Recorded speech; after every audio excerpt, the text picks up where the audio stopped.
ഹരേ കൃഷ്ണ. എല്ലാവർക്കും സ്വാഗതം. ഞാനിന്ന് പറയാൻ പോകുന്നത് ധൃതരാഷ്ട്ര മഹാരാജാവിൻ്റെ സ്വഭാവത്തെ പറ്റിയും അദ്ദേഹത്തിൻ്റെ വ്യസനത്തെ പറ്റിയുമാണ്. ധൃതരാഷ്ട്ര മഹാരാജാവ് ജന്മന അന്ധനായിരുന്നു അല്ലേ? നിർഭാഗ്യവശാൽ ആധ്യാത്മികമായിട്ടും അദ്ദേഹത്തിന് അന്ധത തന്നെയാണുള്ളത്. പാണ്ഡുവിൻ്റെ മരണശേഷം രാജ അധികാരം ലഭിച്ചത് ധൃതരാഷ്ട്രക്കാണ്. യുധിഷ്ഠിര മഹാരാജാവ് വലുതായിട്ടാണ് ഇനി രാജ്യം കൈമാറേണ്ടത്. എന്നാൽ നമ്മുടെ ധൃതരാഷ്ട്രക്ക് ഈ രാജ്യം കൈമാറാൻ വലിയ താല്പര്യം ഉണ്ടായിരുന്നില്ല. തൻ്റെ മക്കൾക്ക് തന്നെ കൊടുക്കണം എന്നായിരുന്നു ആഗ്രഹം. ധൃതരാഷ്ട്ര ഒരു സ്വാർത്ഥനാണ്, കൂടാതെ അധർമ്മിയുമാണ്. തൻ്റെ മക്കളും അതേപോലെ തന്നെ അധർമ്മികളാണ്. അപ്പോൾ ശരിക്കും സ്വാഭാവികമായിട്ട് എല്ലാ മക്കളെയും വെച്ച് നോക്കുമ്പോൾ ഏറ്റവും മുതിർന്നവൻ യുധിഷ്ഠിര മഹാരാജാവാണ്. അപ്പോൾ യുധിഷ്ഠിര മഹാരാജാവിനാണ് രാജ്യം ലഭിക്കേണ്ടത്. പക്ഷെ ധൃതരാഷ്ട്രക്കും മക്കൾക്കും അത് കൊടുക്കാൻ ഒട്ടും താല്പര്യമില്ല. അതിനുവേണ്ടി അവർ ഒരുപാട് കുതന്ത്രങ്ങളൊക്കെ ഉപയോഗിച്ചു, പക്ഷെ നടന്നില്ല. ഭഗവാന്റെ കരുണയാൽ അതൊന്നും നടന്നില്ല. എന്നാലും അവസാനം വന്നതാണ് ചൂതുകളി. അതിൽ വനവാസ കാലമൊക്കെ ഉണ്ടായിരുന്നു അവർക്ക്, പാണ്ഡവർക്ക്. അവസാനം അജ്ഞാതവാസമൊക്കെ കഴിഞ്ഞ് പാണ്ഡവർ തിരിച്ചു വന്നപ്പോൾ അപ്പോഴും ഭൂമി കൊടുക്കാൻ ഇവർ തയ്യാറല്ല. അപ്പോൾ ഭഗവാൻ ശാന്തിദൂതുമായിട്ട് പോയി. അപ്പോൾ ദുര്യോധനൻ പറഞ്ഞത് ഒരു സൂചി കുത്താനുള്ള പഴുതുള്ള ആ സ്ഥലം പോലും, അത്രയ്ക്ക് പോലും പാണ്ഡവർക്ക് കൊടുക്കില്ല എന്നുള്ളതാണ്. ഈ അന്യരുടെ സ്വത്ത് അപഹരിക്കുക എന്നൊക്കെ പറയുന്നില്ലേ, അതാണ് ഈ സ്വഭാവം. കലിയുഗത്തിൽ കൂടുതൽ ജനങ്ങൾക്ക് ഈ സ്വഭാവമുണ്ട്. പണ്ട് ഒരു ധൃതരാഷ്ട്രക്കൊക്കെ ഈ സ്വഭാവം ഉണ്ടായിരുന്നുള്ളൂ. അതായത് നമ്മൾ ഈശോപനിഷത്തിൽ പറയുന്നുണ്ട്, നമുക്ക് ഈശ്വരൻ കരുതി വെച്ചിട്ടുള്ളത് മാത്രം ആഗ്രഹിക്കാവൂ, അന്യർക്ക് കരുതി വെച്ചത് ആഗ്രഹിക്കരുത് എന്ന്. ഈ ഒരു നിയമത്തിനെതിരാണ് ധൃതരാഷ്ട്രം ചെയ്യുന്നത് മുഴുവൻ അല്ലേ?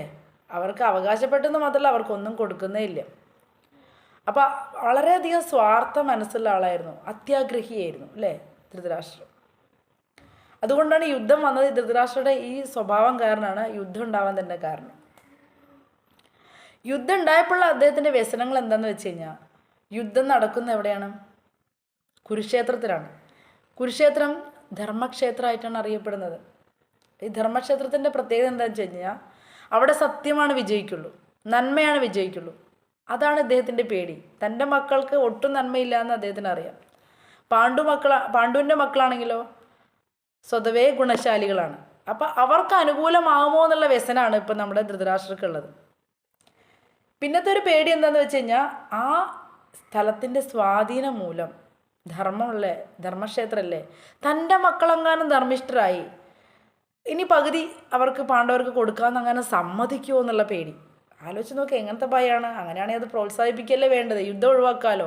പക്ഷെ അതെങ്ങാനും തൻ്റെ മക്കൾ സമ്മതിച്ചിട്ട് പാണ്ഡവർക്ക് വിട്ടുകൊടുക്കുമോ എന്നുള്ള ഭയം ഉണ്ടായിരുന്നു ഇദ്ദേഹത്തിന്. അത് പകുതി പോലും കൊടുക്കരുതെന്നാണ് ഇദ്ദേഹത്തിന് ആഗ്രഹം. പിന്നത്തെ ഭയം എന്താണ്? ആ ധർമ്മിഷ്ഠരായ പാണ്ഡവർ വിജയിക്കുമോ എന്നുള്ള ഭയം. പിന്നെ ഭഗവാന്റെ കൂടെ ഉണ്ടല്ലോ, ആ ഭയം. ഇങ്ങനെയുള്ള വ്യസനങ്ങളെല്ലാം ധൃതരാഷ്ട്രക്കുണ്ടായിരുന്നു. സത്യസന്ധമായി ജീവിക്കുന്നവർക്ക് ഒരു വ്യസനത്തിൻ്റെയും കാര്യമില്ല അല്ലേ? അന്യരുടെ സ്വത്ത് അപഹരിക്കുക, അന്യർക്ക് അവകാശപ്പെട്ടത് ആഗ്രഹിക്കുക, ഇങ്ങനെയൊക്കെ ചെയ്യുന്നവർക്കാണ് സമാധാനം പോണത്. നമുക്ക് ഈശ്വരൻ എന്താണോ കരുതി വെച്ചിരിക്കുന്നത് അതിനെ സന്തോഷത്തോടെ സ്വീകരിക്കുന്നവർക്ക് ഒരു വിഷമവും ഉണ്ടാവില്ല ജീവിതത്തിൽ, ഒരു ടെൻഷനും ഉണ്ടാവില്ല. ഇപ്പോൾ ഇവിടെ ധൃതരാഷ്ട്രക്ക് ഈ ആശങ്കകൾ വരാൻ കാരണം എന്താ? ഈ സ്വാർത്ഥത ഉള്ളത് കൊണ്ടാണ്.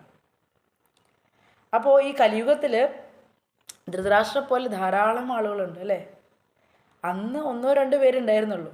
പക്ഷെ കലിയുഗത്തിൽ 90% പേരും ഈ സ്വഭാവമുള്ളവരാണ്. അതുകൊണ്ടാണ് ഈ യുഗത്തിലൊരു സമാധാനം ആർക്കും ഇല്ലാത്തത്. ഈശ്വരനായിട്ട് കരുതി വയ്ക്കപ്പെട്ടതിലല്ല ആഗ്രഹം അല്ലേ? അന്യൻ്റെ സ്വത്തുവകകളിൽ, അന്യർക്ക് വിധിക്കപ്പെട്ട കാര്യങ്ങളിൽ ഒക്കെയാണ് മനുഷ്യന്മാർക്ക് ആഗ്രഹം. അപ്പോൾ ഈ ആഗ്രഹമൊക്കെ മാറ്റി നിർത്തിയിട്ട് ഹരിനാമം ജപിക്കുകയാണെങ്കിൽ എല്ലാവർക്കും സന്തോഷമായിട്ട് ജീവിക്കാം. ഹരേ കൃഷ്ണ. രാധേ രാധേ.